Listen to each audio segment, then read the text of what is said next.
Accomplir une action consciente ou inconsciente peut affecter certaines personnes, proches, voire lointaines, selon les circonstances et ainsi se résumer à des conséquences collectives. En effet, personne n'y échappe vraiment.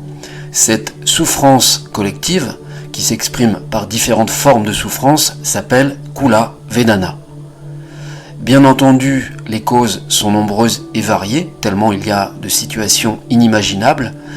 Par exemple, il peut s'agir de la transmission de la souffrance d'un parent à un enfant, de la souffrance due à une appartenance, à un clan, à une caste, à des croyances, à une ville, à une région ou à un pays, n'ayant pas spécialement une bonne réputation.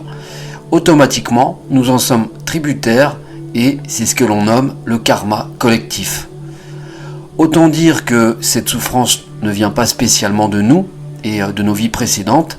Elle peut être imposée par des aïeux, des ancêtres, des coutumes, des rituels, des clans ou tout type d'appartenance, en étant souvent retransmise aux futures générations, ceci par la mémoire karmique qui enregistre toutes les données énergétiques.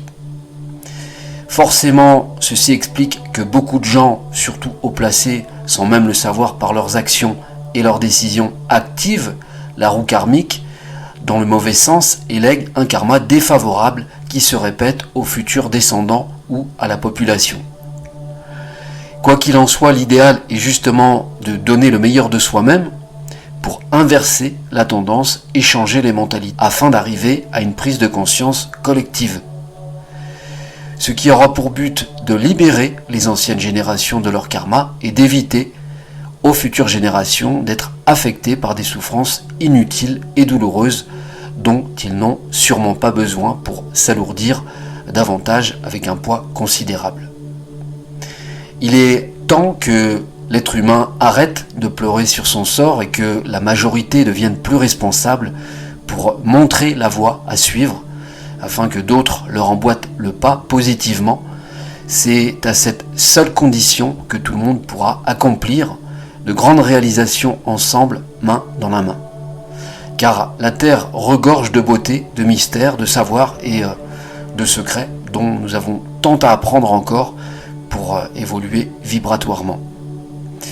Dès lors que nous réfléchissons avant chaque action commise à l'éventualité des possibles conséquences, causes ou effets, que nous pouvons provoquer sans même parfois s'en rendre compte, alors c'est déjà un grand pas pour une meilleure compréhension du karma. Penser aux autres, c'est déjà ne pas être égoïste et amener sa petite pierre à l'édifice pour avancer dans un monde meilleur.